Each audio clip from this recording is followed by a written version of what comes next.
Хайцгаа. За өнөөдрийн бичлэгээр бүгдээрээ Cat's Eye хамтлагийн тухай ярина.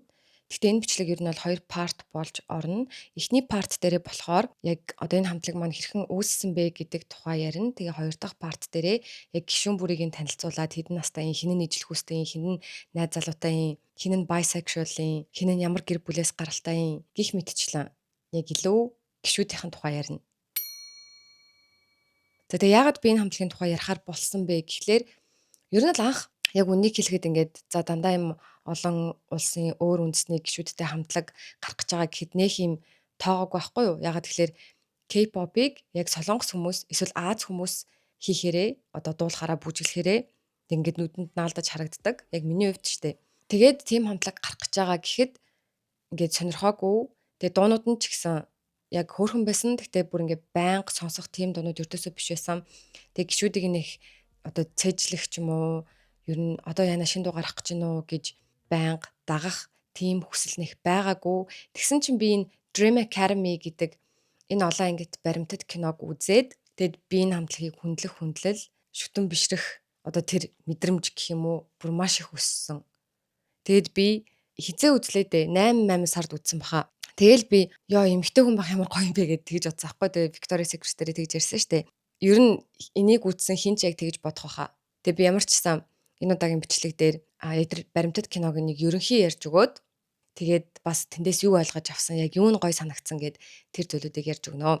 За Cat's Eye хамтлаг нь K-pop урлаг гэж ярьдэн штэ солонгос pop. Тэрийг яг K Global буюу олон улсын K-pop хамтлаг болж гарч ирж байгаа баг анхны уран бүтээлч таха. Тэгээд 2016 онд Blackpink дебют хийхэд тэд нар ер нь K-pop урлагийн ертөнцийг огцом эвдээд одоо ингэдэж штэ чулуун зэвсгийн үе, хүрэл зэвсгийн үе, төмөр зэвсгийн үе гэд ингээд одоо шинжилэл байдаг штэ. Яг тэрнтэй адилхан Blackpink яг нэг 90 үеэс өөр 90 үе лөө ингээд шилжилт хийсэн цоошин дүр төрх. Ер нь ингээд оронгоор нэрвүүлсэн болсон штэ. Яг тэрнтэй адилхан Cat's Eye болон XG гэдэг энэ хамтлагууд K-pop урлагийг бас яг ингээд нэг шат ахиулж байгаа. Тис ондоо болгож байгаа. Тэ дараагийн 90 үе лөө авчирч байгаа. Тим шилжилт болоод байгаа байхгүй юу? Тийм болохоор заавал мэдэх ёстой артистуудын нэг гэж бодож байна.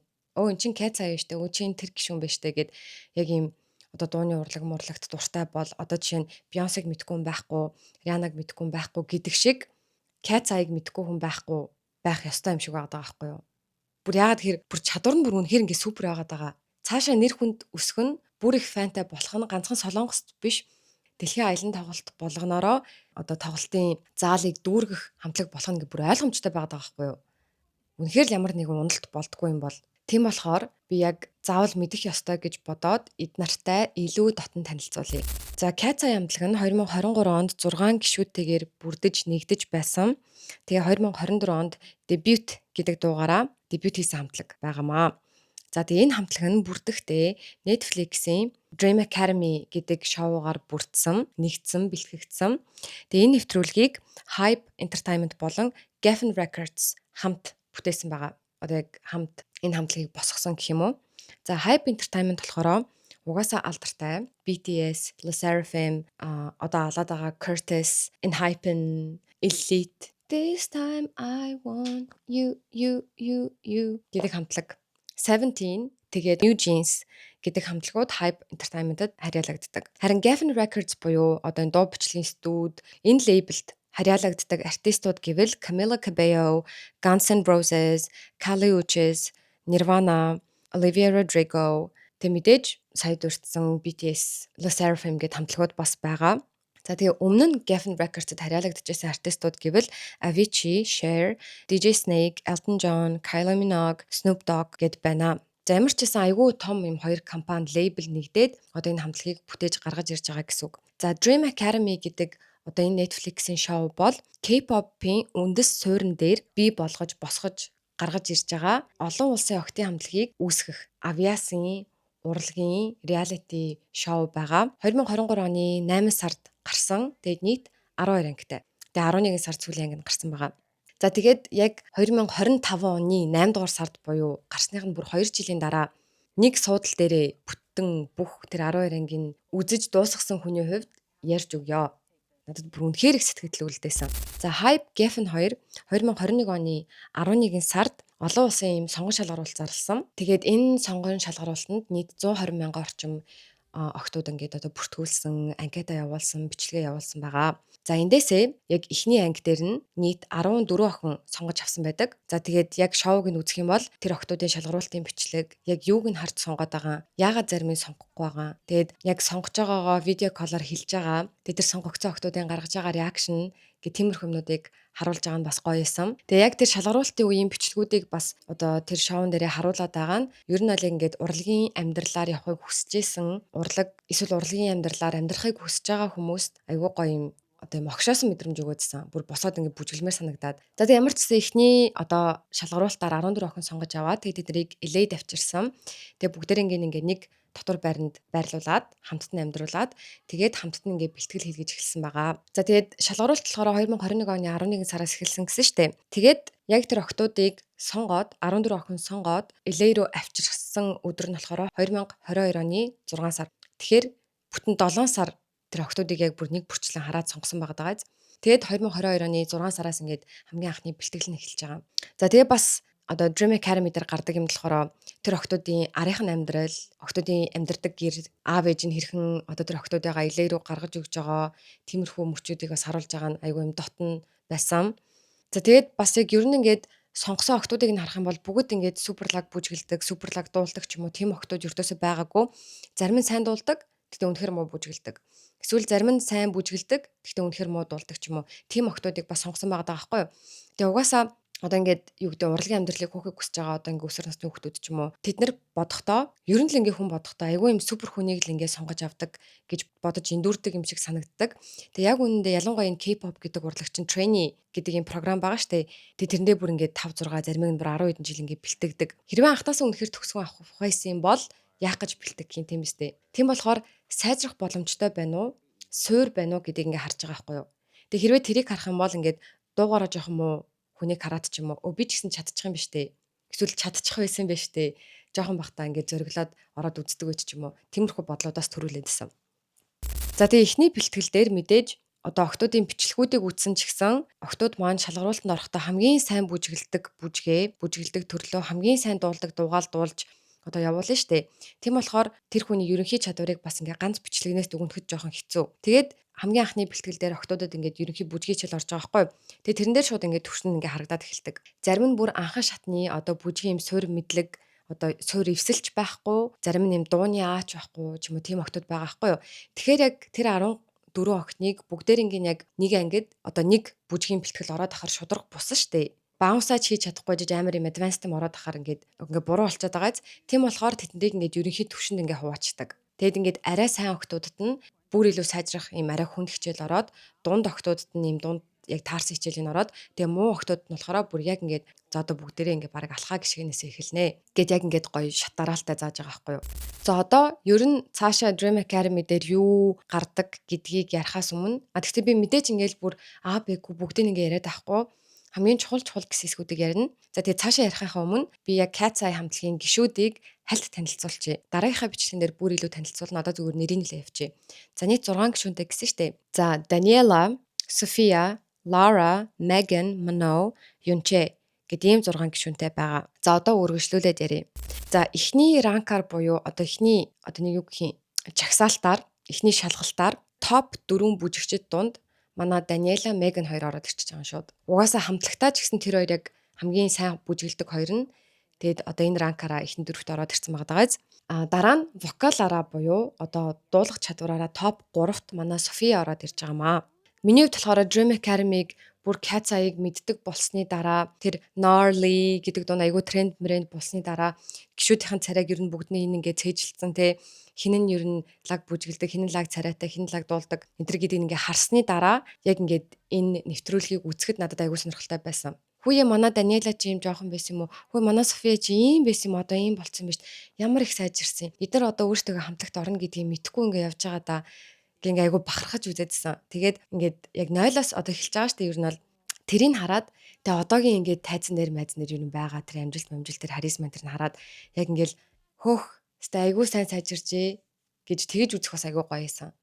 Гэхдээ биш дээ. Угаасаа хамтлагт хэн орсныг нь мэдж байгаа болохоор тэр олон охтуудыг ингээд бэлтгэл хийж байгааг нь харахаар жоохон biasтай үзээд лээ. Даниэлагаа жоохон илүү харах гад, Лараг жоохон илүү харах гад ч юм уу те. Гэтэ яг хуу Netflix-ийн шоу дээр болохоор яг одоо энэ үндсэн 6 гишүүнийг л амар их харуулад ирсэн юм ердөөсөө байхгүй. Эдит нь болохоор яг л ингээд хамтлагт орсон ч ороогүй ч хасагдаагүй ч бүгдийг ингээд энэ тэнцүү гаргасан бэлээ. Тэрнээс гоёсон. За тэгээд ер нь энэ Dream Academy гэдэг одоо энэ нэвтрүүлэг 12 ангитай reality одоо энэ шоуг үзэхэд training program тэ бэлтгэл хийх үе, дасгалжуулах үе чинь ийм бүр ингээд intense юу гэдэг лээ ачаалттай байд юм уу гэдэг тэрнтэй ингээд танилцсан. Daniela could fix her expressions to the point that maybe she can't be a K-pop idol, maybe she can't be in the group. Ha! Danny, you're not trying hard enough. You're already good. Congratulations. I don't care. Ер нь бол өмнө нь ингээ одууд ярилцсан дээрээ ярьдаг, хуваалцдаг байсан ч гэсэн Blackpink-ийн бас нэг юм Netflix-ийн баримтат кино байдаг шүү дээ. Тэрэн дээр ч гэсэн ер нь тэр яг трейning үеийн хэсгийг нэг тод харуулаагүй. Зүгээр л бид нар ингээд одоо хүмүүсийн ярилцлагаар заастаа амар л хэцүү байдаг гэсэн ингээл бараг цаг наргүй байдаг гэсэн ингээд төсөөлж исэн чинь яг энэ Dream Academy-г үзээд бүр яг пүүх ийм амар хэцүүс юм уу? Төсөөлж иснээс амар юм байна шүү дээ. Ингээ бодож байгаа байхгүй юу? Тэг ингээ бэлтгэлийн үеийн тэгж одоо их ойроос харуулж байгаа нь ер нь ганцхан Cat Sai гэлтгүй яг одоо байгаа K-pop idol хамтлагийн гишүүдтэй соло артистууд ер нь бүгдийг нь хүндлэл ингээ айгүй ихссэн. Тэгээ одоо жишээ нь яг юм хэцүү ачаалалтай гэдэг нь одоо юун дээр харагдаж байгаа вэ гэхлээр бүжгийн бэлтгэл дээр бүжгийн багш нь ингэж хэлж байгаа байхгүй юу. За одоо та нар хамтлагт орох гэж байгаа, та нар соло дууч болох гэж байгаа биш. Хамтлагт орно гэхээр бүгдээр нэг хүн шиг байд сурна. Та нарын гарны хумсчин хүртэл нэг зүг рүү харах хэрэгтэй гэж хэлж байгаа байхгүй юу. Бүжгэлж явахдаа. Тэгэхээр нэгнийх нь гар жоохон ийм байж болохгүй. Бүгд л яг хумс нь ийшээ харна гэсэн бол яг л ийшээ хардаг ч юм уу. Тим амар жигдрэл хүснэ гэдэг чинь бас юу гэсэн үг юм бэ те. Тэгэхээр эдгээр бүр яг юм одоо юу гэдэг ямар нэгэн их сургуулийн диплом байхгүй одоо ингээд сураагүй айдлууд зөндөө байдаг ч гэсэн яг энэ трейнинг програмыг харахаар баг ингээд спортын хүн шиг ингээд бэлтгэгдсэн байгаа байхгүй юу. Би бол гэхдээ нэрээ яг энэ K-pop гэдэг урлагийг бол бас нэг юм спортын төрөл гэж бол дүгнэхээр л юм бэлээ. Одоо ганцхан би биш юу нэг үтсэн хүн. За тэгээ бас энэ Dream Academy гэдэг нэвтрүүлгийн бас нэг plot twist буюу за plot twist гэдэг чинь за яг юу гэж орчуулах нь бол мэдэхгүй байна. За жишээ нь кинон дээр одоо ингээд нэг охин ингээд алуурчныг хайгаал яваадсан чинь яг үнэндээ тэр охинд өөр алуурчин байх ч юм уу нэг юм гинти эргэлт байдаг шүү дээ. Тэрийг plot twist гэдэг байгаа байхгүй юу? Ийм одоо гинт ердөөс төсөөлөөгүй байсан зүйл.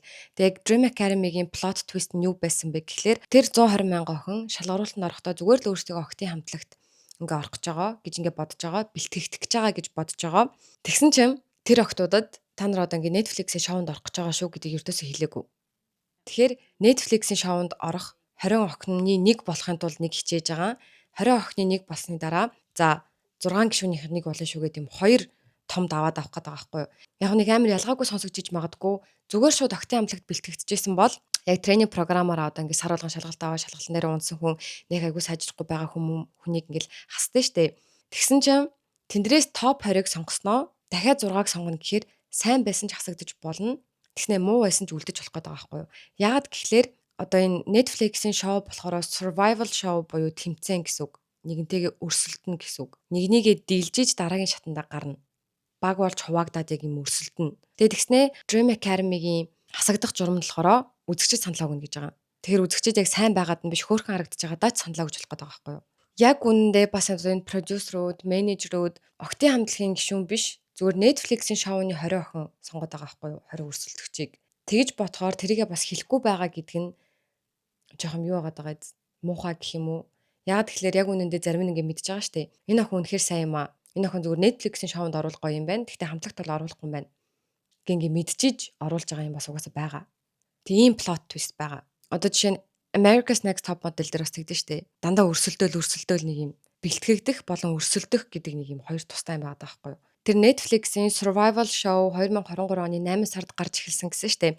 Тэг угаасаа юм олон нийтэд санал хураалт авна гэхээр яг live явна гэсэн үг. Тэгээд 2022 оны 6 сараас тэрийд 1 жилийн турш эхлээд Netflix шоунд орох гэж жил бэлтгэгдээд тэгээ дараа нь дахиад 12-7 хоногийн турш Netflix-ийн шоугаар гарч байгаа. Ингээд нийт 1 жил 5 сарын нэг юм бүтэн бэлтгэлийн болчиход байгаа байхгүй юу. Тэгээ бас нэг зүйл нь гэх юм бол ер нь бол яг энгийн тренинг програм ч болохоор ингээд 3 4 5 жил гэдэг юм удаа хугацаанд арай бага ачааллаар бэлдэж байгаа штэ. Тэгсэн чинь Netflix-ийн шоунд зориулж байгаа болохоор тэднийг 1 жил бүр 2 3 дахин илүү нүүдсэн гэсэн үг байхгүй юу. Гялс жилийн дотор сайжруулах гад. Тэгээд нэрээ Popstar Academy, Dream Academy гэд хоёр нэртэй лээ. Тэгээ ягаад тэрийг би бас өөрчлөлийг мэдэхгүй байна. Яг октод өөртөө ярихдаа Dream Academy тэр продюсерууд яг өөртөө ярихдаа Dream Academy гэж ярьж байгаа. Гэтэ Netflix дээр нэр нь болохоор Popstar Academy гэж байлээ. За тэгээд яг нөгөө нэг одоо Netflix-ийн шоуны зураг авалт эхлэхээс өмнө тэднийг яаж одоо хасдаг, шалгаруулдаг байсан бэ гэхээр сар болгон monthly evaluation гэдэг зүйл болно. Энэ болохоор яг хасалт гэхээс илүү ер нь шалгалтандаа унж байгаа гэсэн үг юм уу? Сар тэд нар яг нэг бүжиг, нэг дууг ч юм уу маш сайн бэлдээд тэгээ шалгалтын дээрээ хамгийн муу байгаа нь хасагддаг. Одоо явуулдаг гэсэн үг. За уучлаарай. Чи ингэж хангалтгүй байлаа. Чамд тохирохгүй гэж бодож байна. Тэгээд одоо харьдаа гингээ явуулдаг. Тэгээ ингэж бодохоор октод зүгээр сайжрахгүй байвал хасагдана гэдэг бодолтой байгаад байгааз сайжраад ах юм бол гайгүй үлдчих юм байна гэдэг. Түүнээс ш нэг юм бас яг хоорондоо өрсөлдөх юм байна. Би тэгээд тэмцэх юм байна гэдэг юм маань их мэдгүй яваад байгаа байхгүй юу. За ямар тач эхний 1 жилийн бэлтгэл дээр яг ямар хичээлүүд орох вэ гэхлээр за мэдээж бүжгийн хичээл, дууны хичээл, тэгээд тэрнээс гадна visual performance буюу одоо үзүүлбэр үзүүлэх юм техник заана гэсэн үг байхгүй. Одоо зүгээр тайзан дээр гарчаад амар сайн бүжиглэл, амар сайн дуулаад ямар ч юм царайны урил ч юм уу одоо ингээ гоё алхаж гიშгэх ч юм уу те поз авах гэдэг тийм юм байхгүй бол тэр чи одоо idol биш болчиход байгаа шүү дээ. Тэрийг нь заах бас ингээ нийт юм 3 хичээл орд юм бэлээ.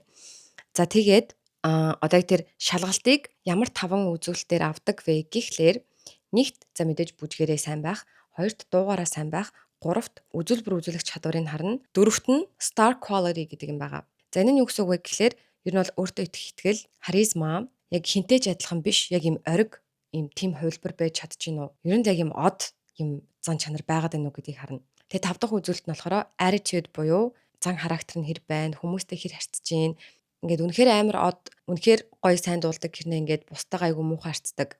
Юм харилцааны ямар соёлгүй бол бас хасна гэж байгаа байхгүй юу. Тэгээд нэг юм асуумаар санагцсан. Idol болохын тулд яг энэ 5 чадвараас хамгийн чухал нь юу вэ? Ихэнх нь сайн дуулдаг байх, эсвэл сайн бүжгэлдэг байх гэж хариулах байх. Тэгсэн чинь Bang Shihyuk билүү Hybe одоо захирал ингэж хэлсэн. K-pop idol болохын хамгийн чухал чадвар нь хүмүүс дуулах юм уу бүжиглэх гэж айгүй боддог. Тэрнтэй бол би санал нийлдэггүй. Миний бодлоор idol болохын хамгийн чухал чадвар бол star quality гэж хэлсэн. Тэгэхээр бүжиг нь муу байсан ч, дуу нь муу байсан ч яг юм од зан чанартай бол баг хамтлагт ч юм уу те авч болно гэж хэлээд байгаа байхгүй юу. Тэг ингээ бодсон чинь одоо ингээд хамтлагуудаас яг хамгийн сайн дуулдаг, хамгийн лаг бүжгэлдэг, хамгийн супер авиастай, хамгийн алдартай нь байдаггүй шүү дээ. Big Bang дээр одоо хин хамгийн лаг бүжгэлдэг дуулдаг нь тэ ангу. Бүжгийн чадвар нь маш сайн, дууныхын чадвар нь бас тэнцүү сайн. Тэгсээр нэ Big Bang-ийн хамгийн алдартай гишүүн бол GD Top 2. Top бараг тайзан дээр бүр бүжгэлдэгчгүй шүү дээ. Тэгэхээр яг маш сайн бүжгэлдэг байх ёстой гэдэг юм бас байхгүй байгаа.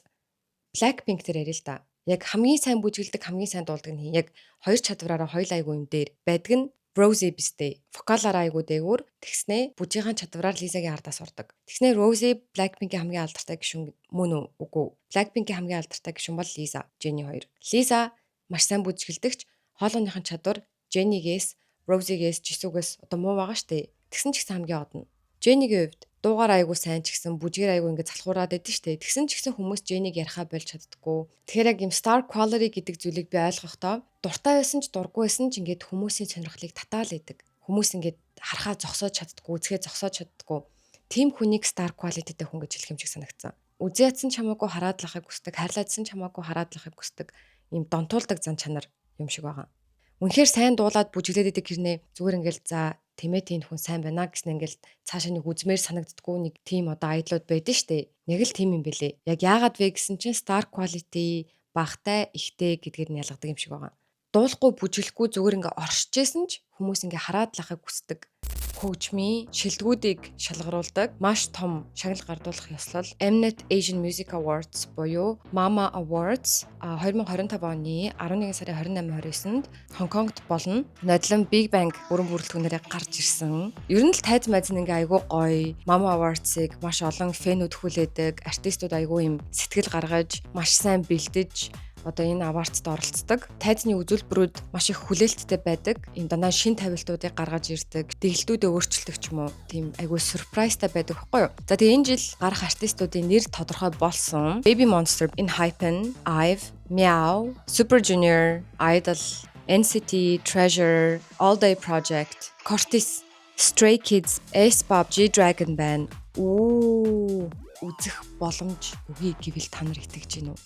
Худалдаа хөгжлийн банк Happy Pay гээд ийм шин цахим хитвч гаргасан байгаа. Ер нь бол худалдаа хөгжлийн банк ашигладаг тийм хүмүүст бүр маш амархан болсон утасны дугаараар шилжүүлэг хийчин ямар ч шимтгэлгүй QR төлбөр тооцоо мэдээж хийж болно. Тэгээ хэрэглээний төлбөрүүдээ нэг доороос төлчих нь ийм шинэ аппликейшн байгаа. Өөр бас маш олон боломжууд, урамшууллууд бас нэмэгдэх нэ. За тэгэхээр яг худалдаа хөгжлийн банкны хэрэглэгчид орох боломжтой байгаа даа. Тэгээ хамгийн гоё нь VIP суудлаас нь үзнэ гэж боддоо. Суглаагаар тодруулна. Happy Pay аппликейшнээ татаад Visa картаа олбох юм бол 10 суглаатай болно. Happy Pay-ээр 3 найзаа урих болгонд 5 суглааны хэрэгтэй болно. Тэгэхээр хідэн ч удаа найзуудаагаа урьж болно гэсэн үг байгаа даа. Тэгээд Happy Pay ашиглаж гүйлгээ хийх бүрт 3 суглааны ирэх. Аппликейшнийг татаад промо код хэсэг дээр миний промо кодыг оруулах юм бол 5 суглааны хэрэгтэй болно. Шагналын санд 4 өдөр 3 шөнийн 5 хоттой зочид буудалд байрлах ирэх. Өглөөний цай, зочид буудлаас арга хэмжээний талбай руу очих унаа, онгоцноос тосох болон онгоцонд суулгах үйлчилгээ, welcome gift бэлгийн багц. Тэг мэдээж онгоцны хоёр талын нислэгийн тикет бэлгэлнэ. Тэгээд штэ дахиад нэг гоё юм байгаа. Улаан эртний ёслолд оролцсноо. Найзтайгаа ч явж болно. Аав ээжтэйгээ ч явж болно. Үнэхээр азан тааруул. Тийм болохоор бүгдээрээ хамтдаа сулаагаа аваад урамшуулд оролцоод байгаарай. Тэгээ миний промо кодыг бүртгүүлэх мартава. Бүгдээрээ явж мама үзье л та. За тэгээд сая Popstar Academy дээр за топ дансерууд, топ дуучид чагсаасан байгаа гэсэн штэ. Тэгсэн чинь топ star quality-тэй оролцогчид гэж бас чагсаасан байгаа. Тэр дунд нэг Lexi гэдэг охин байгаа. Бүр яг л харах царайны юм од. Угаасаа л од болох ёстой. Кинонд тоглоод ч юм уу, дуулаад ч юм уу ямар нэгэн байдлаар тийм охин билээ. Тэгэл би гэж бодож байгаа байхгүй юу. За тэгээ эхний анги дээрээ шууд ингээд одоо 1 сарын бэлтгэлийн явцыг ингээд харуулад нэг хүнийг хамгийн муу байгаа хүнээ хасаад тэгэхээр 13 хүн үлдчихэж байгаа шүү дээ. Тэгэхээр Netflix-ийн шоунд хариулаа орох хэвээр. Тэгээ дахиад 7 хүн хайх хэрэгтэй болчиход байгаа байхгүй юу. Тэгэхээр шалгаруулалт дуусаагүй дахиад ингээд шалгаруулалтаар хүмүүс ингээд хайж байгаа. Тэгсэн чинь бас нэг айгу плот твист гарч ирдэг. За одоо ингээд эхний анги дээр Кацагийн гишүүдээс 3 нь харагдсан байгаа шүү дээ. Үлдсэн 3 нь дараагийнхаа ангиас гарч ирнэ. Дараагийнхаа шалгаруулалтаас орж ирнэ гэсэн үг. Тэгээ тэр үлдсэн 3-аас 2 гишүүн нь бүр айгу айконик гарч ирдэг. Бүр юм сүртэй гарч ирдэг. Тэрний нэг нь болохоор манай нэгдүгээр анги дуусахдаа ингэж хэлдэг байхгүй юу. За бид нарт яг бүжигчин байна, дуучин байна. Гэхдээ юм star quality-тэй охин болсон ингээ алгаа. Яг юм casting manager буюу сонгон шалгаруулалтын менежер нь би энэ охиныг анх сошиал медиагаар харсан. Тэгээд энэ охин угаасаа л аль хэдийн од болцсон охин байна гэж бодсон гэсэн. Тэгээд тэр охин руу шууд DM бичээд тэг манай шалгаруулалтанд орооч гэд ингээ урьсан гэсэн үг. Тэр гишүүн болохоор манай байхгүй юу. Айгуу сүртэй гарч ирсэн. Бусд нь зураг бичлэг ингээ дуугаа явуулаад тахад манай зүгээр ингээл сошиал медиа дээр ингээл юм зөвүүн царай гаргаал нэг юм харизматай байгаал уригдсан гэсэн үг. Тэгэхээр манайг дуулж чаддаг үгийг нь мэдэхгүй байж урьсан, бүжиглж чаддаг үгийг нь мэдэхгүй байж урьсан гэхээр нэрэн гисээ дуу бүжиг гэдэг нь тийм амар чухал чадвар бол биш байгаа даа байхгүй юу. Яг юм idol болохын хувьд чухал мөн ч гэсэн star quality-г ингээ барахгүй гэсэн үг. Тэгээ манай ч бас болоогүй айгу баавартай. Нөгөө хэд нь LA-д ингээ бэлтгэл хийж хахад манайг наашаа авчрахын тулд манай чин тэр үед Швейцарт байдаг, амьдардаг. Тэгээ Швейцар руу зургийн баг явуулаад дуу бүжгийн багш нарын баг явуулаад тэнд нь манайг бэлтгэсэн биз дээ. Тэгжил их тэр охиныг ингээ авчирмаар байсан. Тэгээ яг ингээд одоо Netflix-ийн шоуг үзэх юм бол манай team lag бүжгийн чадвартай биш байсан. Team lag дууны чадвартай бас биш байсан. Бүжгийн чадвар нь яг бүр яг ингээ анханасаа эхэлж ингээ зааж байгаа байхгүй малхаа гიშгэ гэдэг юм заагаад. Тэгэд ийм бүр 0-аас нь эхэлж заасан ч хамаагүй энэ охиныг авмаар байна гэдгцэн байгаа зү нөгөө арын багийнх нь ингээд. Тэг яг угаасаа нөгөө хитийнхаа одоо хажууд харах юм бол яг л юм нэгдүгээр ангийн хөгчөг байсан гэх юм уу. Тэг угаасаа LA-д ирээд дахиад ингээд одоо жагсааж байгаа штэ. Тэгсэн ч угаасаа дуугараа бүжгэрээ хоёлангаар нь манай айгүй юм сүулд ордог. Хоёрдугаар анги дээр гарсан чухал хэсгүүд нь гэх юм бол одоо яг эхний анги дээр зүгээр топ 4, топ 3 гэж ингээд жагсаасан бол хоёрдугаар анги дээрээ шууд ингээд за 1 2 3 4 5 6 7 8 гэж шууд ирэмбэлцсэн.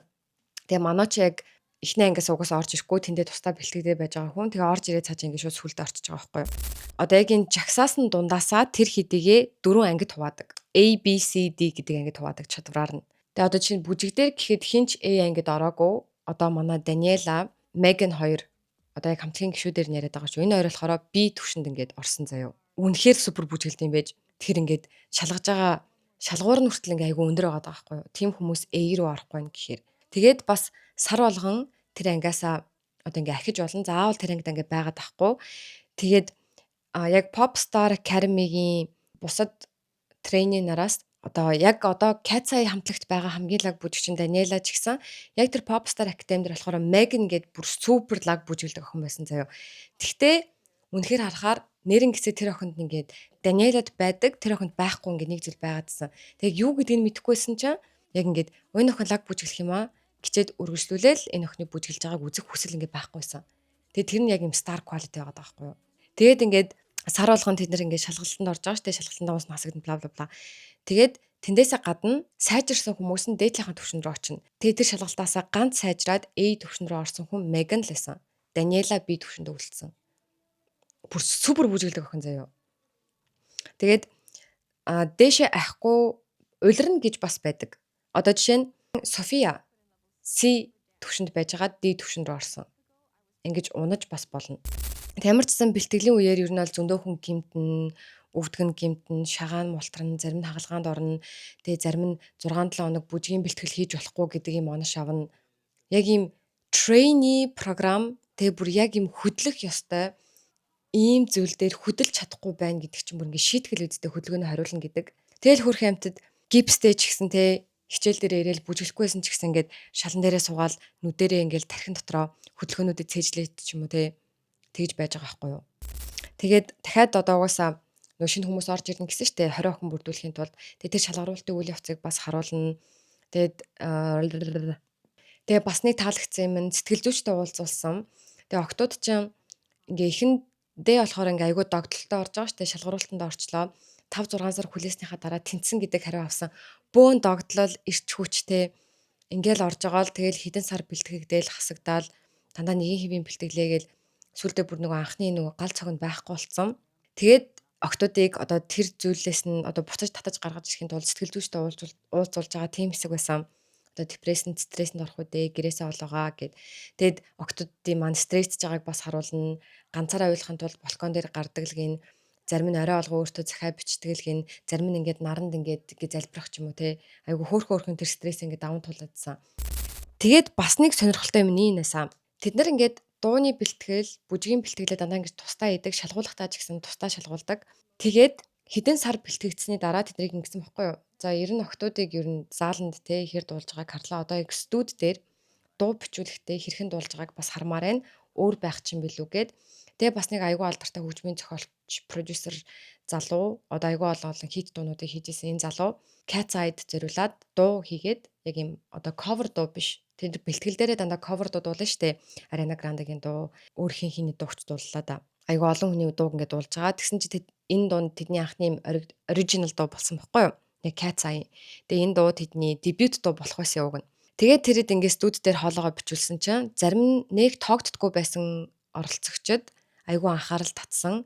Тэгэд энэ хүн чинь ингээд яг дуу бичүүлээд ингээд сонссон чинь айгүй юм сонирхол татгаар хоолойтой юм байна штэ гэж ингээд бодож байгаа байхгүй юу? Одоо ингээд шалгаруулж байгаа, ажиглаж байгаа тэр хүмүүс нь. Тэгэд тэгсэн чинь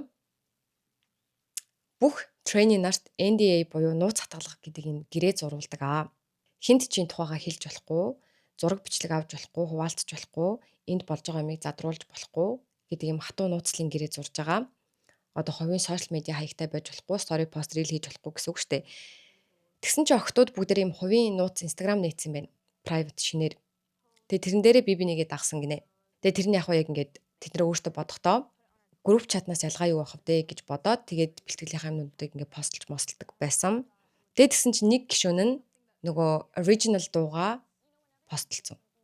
Тэгээ яг би нэгээл дагж байгаа аккаунтаар постлж байгаа юм чинь гэж бодож иж магадгүй. Тэгсэн чинь тэр охины инстаграмыг тэр трейнераас гадна шал юм далийн нэг хүн дагцсан байсан. Гэр бүлийн гишүүн юм уу, найз нь юм уу мэдгүй. Тэгээ тэрийг манай арын багийнхан ер нь мэдээд тэгээ нөгөө хэд чинь загнаад бүр бөө юм болно. Тэгээ нэг ах бүр ингээд ах гинэ. Тэгээ нэг залуу бүр ингээд би өстө карьерийнхаа туршид тэ би зөндөө олон ингээд трейни нартай ажиллаж байсан. Карьерийнхаа туршид нэгч трейни юм хийж байгаагүй. Би бүр ингээд гайхаж байна гэд. Тэгээд нөгөө охтод маань ингээд загнуулж магнуулаад тэгээд сүлдээ за зэн шоу ингээд баг бүтэх юм өдөө баг волюм гэдэг дээр хүртэл ингээд тулж байгаа байхгүй юу.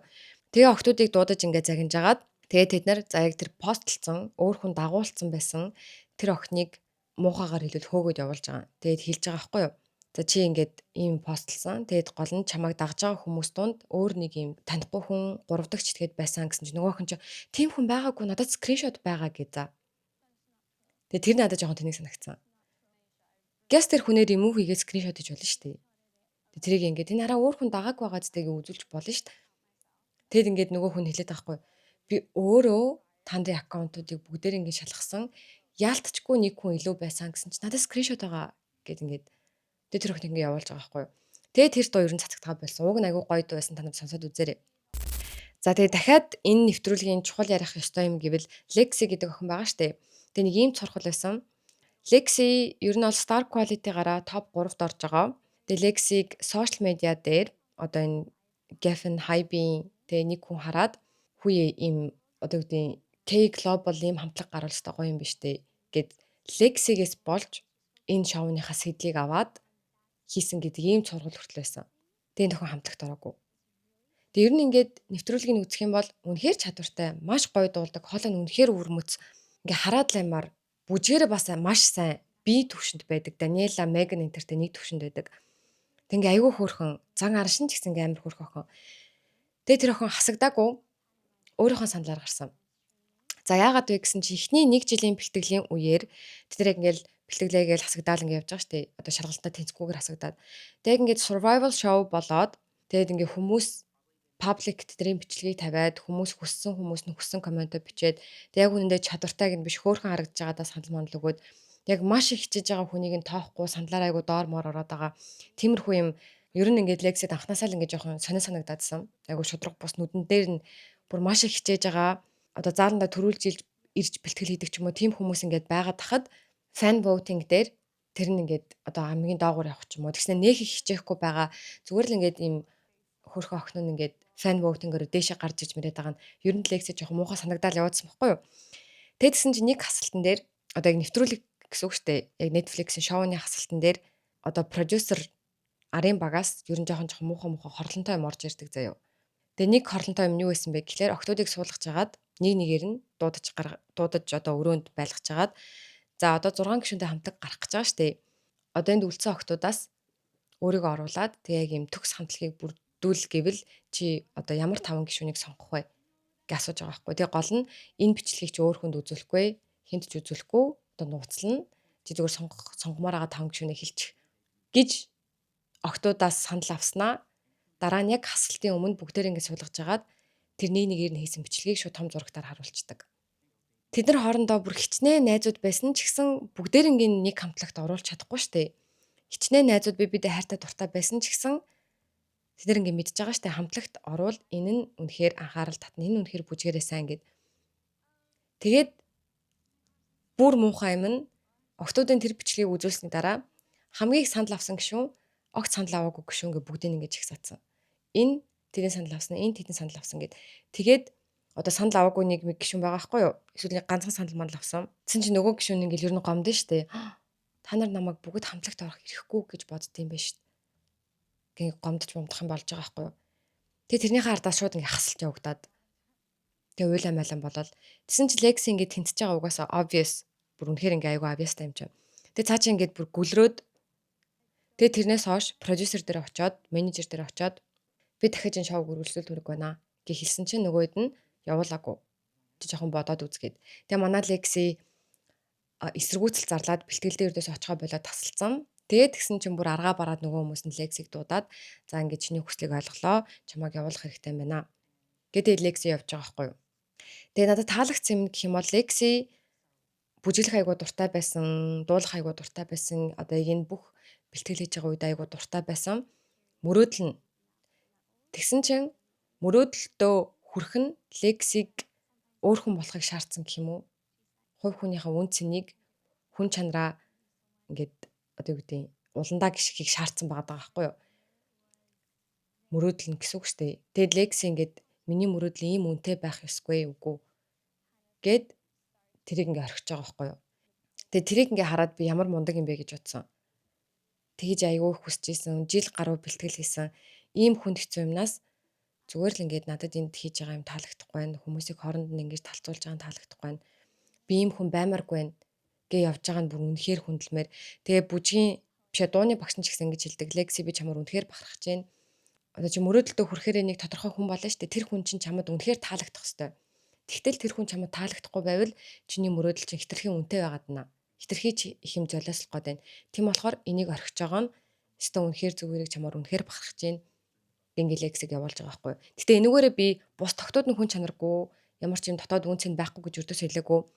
Хүн болгоны дотоод үн цэн хүн чанар гэдэг юм чинь ингээ өөрөөр тодорхойлолтой байгаа штэ. Лексиг яг л тийм байсан байхгүй юу?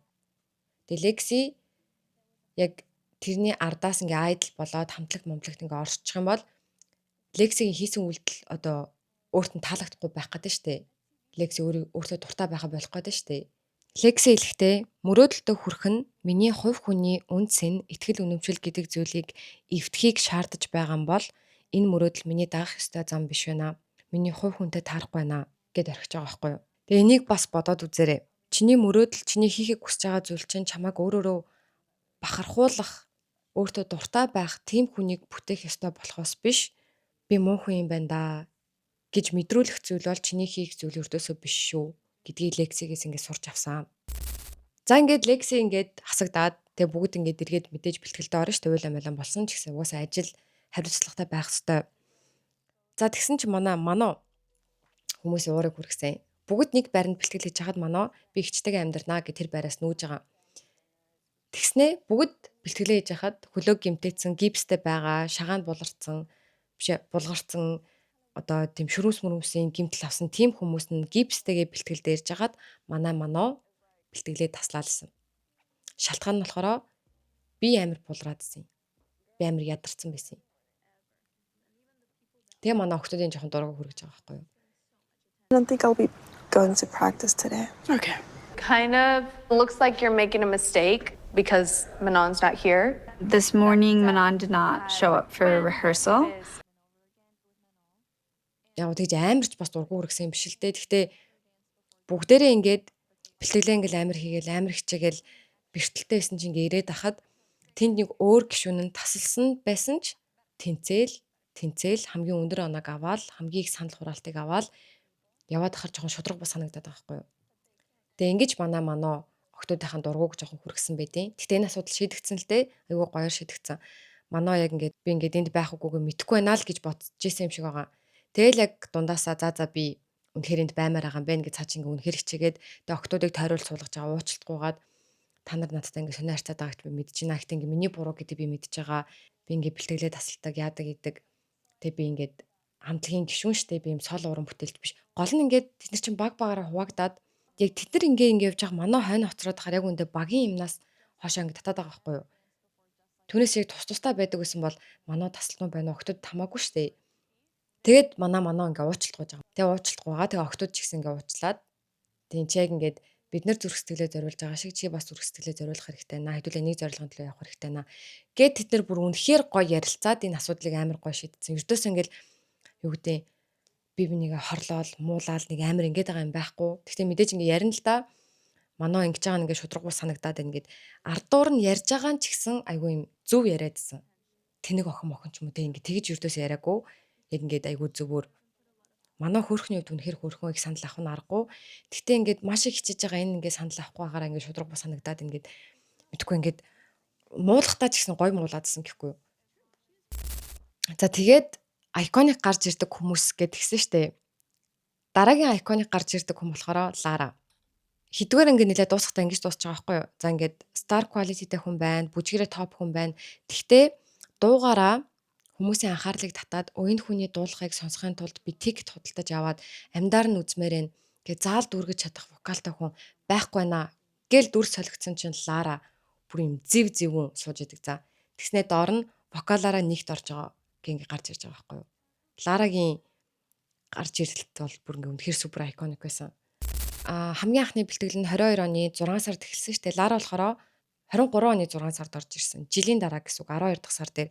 Тэгээ Лараг орж ирсний 2 сарын дараа Netflix-ийн шоу эхэлсэн. Тэгэхээр Лара нийт 2 сар Netflix-ийн шоун дээр 3 сар нийт 5 сар бэлтгэгдсэн гэсэн үг. Тэгээ Лараг орж ирсний дараа октодод за ингээд Netflix-ийн шоу хийх гэж байгаа гэдгийг ингээд дөнгөж танилцуулж байгаа байхгүй юу. За октодоо та нарыг ингэж оролцуулах гэж ирсэн юм аа sorry гэд. Тэгээ октод яг тэр нь догдолж байгаа шүү дээ. Яг яаж хасахыг мэдэхгүй байгаа юм чинь. яаж хооронд нь ингээд муухай хор утгахыг мэдэхгүй байгаа юм чи. Айгу баярлал. Тэгэл нөгөө унтарсан байсан гал дүүл одоо сандрал нь буцаж ингээд сэргээд тэгээд тэр үед нийт 14 охин байсан билүү. Тэгээ шалгаруулалт дахиад хийсэн Лараг орж ирсний дараа. Яагаад тэгэхээр дахиад 6 хүн эрэхтэй ингээд. Тэгээ тэр шалгаруулалтыг Япон, Солонгос, Австралиар тэр чигтэн тэгээ Лондонгоор хийсэн гэсэн. Тэгээ нийт 6 охин сонгож авсан. Тэгээ тэр 6 охины нэг нь Юнчи орж ирж байгаа маа. 6 дахь гишүүн. Тэгээ Юнчи болохоор орж ирэхдээ 16 настай байсан. Тэгээ цаачаа өмнө нь 2 жил бэлтгэгдэж байгаад орж ирсэн. Тэгэхээр ер нь бол нэг юм тодорхой чадвартай, скиллтэй. Ингээд нийт 6 гишүүн маань танилцуулагдаад тэгээд одоо ингээд Netflix-ийн шоу эхэлж штэ. Тэгээ тэр сүүлийн одоо Юнчитай хамт орж ирсэн охтуудаас Наён гэд бас нэг юм мундаг охин байгаа. Айгуу сайн дуулдаг, айгуу гоё биетэй. Тэгснээ бас яг юм мод шиг. Тэгээд ингээ voice center-т орж исэн. Ер нь нилээд ийм шоу нэвтрүүлэгт орж исэн тийм мундаг охин байсан. Тэгээд тэр охин хамтлагт ороогүй. Юнчи орсон. Тэдрийг яг одоо та нар нэвтрүүлэгт орноо. Та нарын бүжгийн бичлэгийг чинь цацж агаад тэгээ хүмүүсээс ийм санал хураалт авнаа. Тэгээд камерт харагдах айгуу чухал шүү. Камерт яаж харагдан тэргээр чинь л чамайг хүмүүст өгнө. Түүнээс ш энэ охин тэдэн жил бэлтгэл хийсэн бохоо. Бэлтгэл дээр айгуу мундаг байсан бохоо гэж шинж дүгнэхгүй. Камер дээр гаргасан эвгүй царай, бүжгийн алдаа, эвгүй поз тэргээр чинь дүгнэх болохоор камертай бэлтгэлэх хэрэгтэй. Гэт одоо яг клипэн дээр ингээд тэднийг ойроос авцсан дуучид ингээд дуулж байгаа тийм хэсэг байдаг шүү дээ. Тэд нар тийм бэлтгэл хийж эхэлдэг. Тэсэн чинь зарим нь буюу одоо star quality-тэй мано энтер болохоор бүр ингээд алидийн дуучин шиг ингээд байж байгаа байхгүй ингээд камерын дээр ингээд ам бариад айгуу зүүн. Тэсэн чинь зарим гişүүд нь юутаас ингээд айгуу уйтгартай. Тэ яг зүгээр ингээд айгуу лаг дог зүгээр ингээд камер руу зүгээр ингээд хараад one don't pick up the phone you know who's only calling cause he's drunk in love to гэд ингээд нэг юм уйтгартай тэгж харагдана. Тэр хүмүүсийн маань нэг нь Даниэла жишээ нь байх жишээний тийм царайны хуурлын бэлтгэл хүртэл идэм билээ. Бүр ингэдэм билээ шүү дээ. Яг ийм одоо чинь за no гэдэг үгэн дээр ч яг ингээд хажууд чи хармаар байна гэ бүр бүжгийн бэлтгэл хийж байгаа юм шиг тэгж бэлддэм билээ шүү дээ. Тэгэхээр царайны хуурал гэдэг зүйл чинь ингээд анханасаа байдаг заягт завьяас биш тэрийг хүртэл бэлтгэлээр сурдаг юм билээ. За ингээд яг Netflix-ийн зураг авалт эхлэхээс өмнө тэднийг 2 удаа жагсаадаг. Тэгээ эхний жагсаалтаар болохоор 20 хүнээс нэгдүгээрт Меган орж байгаа. Манай үндсэн 6-аг л хэд жагсныг яриа л да. 4-т болохоор Даниэла, 6-д София, 9-т Лара, 13-т Юнче, 18-т Мано. За харин 2 дахь жагсаалтаар Меган 1 твэрээ, Даниэла 2-т орсон. Царайны хувирлаа засч чадаад 2 дээшилсэн гэсэн үг. 5-т София 1 дээшилсэн байна. 11-т Лара 2 доошилсан байна. 12-т Юнче 1 дээшилсэн. Мано болохоор 18-д хിവэрэ байсан. Тэгээ өөр ер нь нэвтрүүлэг дээр надад айгүй таалагдсан юм гэх юм бол за жишээ нь яг юм survival show яг юм октод хоорондоо өрсөлддөг юмн дээр айгүй муухай өрсөлдөн харагддаг. Би нэгэ айгүй муухай муулдаг. Нэг тэмцээн дээр ялчвал бүр ингээл цэхэн цохой гээл одоо чи next top model дээр бүр ингээл энэ яхаараа ялтай юм алт ингээл бүр ингээл өмнөөс нь баярлж чаддггүй. Бибинийхээ позыг хулгайлах ч юм айгүй муухай хорон яг юм могоо шиг юмнууд амирх байдаг. Тэгсэн чи энэ дээр яг дан октын шоу бүр маш их өрсөлдөнтэй байгаа штэ гол нь бэлтгэлийн үе ингээ амар хэцүү байгаа байхгүй юу. Тэгсэн ч гэсэн октод нэг нь хичээл дээр магтуулж хахад нөгөө хэд нь цэхэн цохой юм байхгүй. Нэг нь хичээл дээр зэмдүүлж хахад тэрийг одоо ингээд баярлж байгаа юм байхгүй. Магтуулсан нэг нь ингээ хамраас өгч байгаа юм өрдөөсөө байхгүй. Тэгснээ бибинийхээ дээр гарах гэж өрдөөсөө хичээдэггүй. Нэг нь муу байгаад байвал нөгөөд нь тэр охиныгоо бэлдэж мэлдээд одоо ингээд одоо царайгаа ингээ гэдээшээ ингээ гой өөдөн татдаг хамт дээшилдэг. Ганцаараа ингээл за би илүү байчиг гинэ тийм муухай юм өрдөөсөө байхгүй. Эмэгтэй хүн ямар мундаг юм бэ л гэж бодоо үзээдсэн за. Ямар сайн хичээд юм бэ? Ямар их хүч чадал вэ? Ямар их тамир тэнхээ вэ гэд. Тэгснээ би нэг ингээ өрөвдөхтөө ингээ уйлаал, хайрлаал, тэврээл. Тэгснээ яг юм хамгийн хүчтэй болон хамгийн гой өрөвч зүйлийг ингээ тэр шоунаас ингээ харж байгаа байхгүй октоудаас муухай өрсөлдөөн байхгүй. Амар юм гоё бибинийхээ төлөө ингээл баярлаал. Мэдгүй нөх юм гоё байсан. Дахиад эмэгтэй хүн байснаар ингээ би бахархсан. Тэгээд би нэг Instagram нөөц дээр бичсэн байхгүй ёо эмэгтэй хүн байх ямар гоё юм бэ гэд. Тэднийг чинь би cat цааяг үзээд бичсэн байхгүй юу. Бүр аюу хүчтэй. Тэгснэ гол нь яг тэднийг бас ингээ харах юм бол зургуулаа бүр тис ондоо царайтай тэгснэ зургуулаа үнэхээр хөрхөн. Тэнгүүт яг дахиад нөгөө нэг эмэгтэй хүн байхын тулд урт үлтэй нарийнхан бэлгүүстэй бла бла бла байх албагүй гэд. Даниэла супер кул, Лара супер кул, София амар хөрхөн. Юнче so cute гэл тэнгүүт яг нөгөө нэг хүн болгонд гэрэлтэх юм орон зайд байгаа. Хин нэгний гэрлийг, хин нэгний анхаарлыг, хин нэгний хандалтыг булаах шаардлага байхгүй гэдгийг ингээд айгүй гой харуулад байгаа байхгүй бас. Би бол Popstar Academy эсвэл Dream Academy энийг заавал үзээсэй гэж хүсэж байна. Ялангуяа юм урлагийн юмд дуртай болъё гэж бодож байгаа. Эсвэл ерөн зүгээр ингээл охтуудын гоё мундаг сайхныг хармаар байгаа хүмүүс. За тэгээ дараагийн бичлэгэн дээр гишүүн болгоныгоо нэг нэгээр нь танилцуулъя. Бас нэвтрүүлэг дээр ер нь ямар хөө байсан гэд гишүүдийгээ бас гоё тус нарыг гэж бодож байна. За тэгээ баяртай. Bye bye.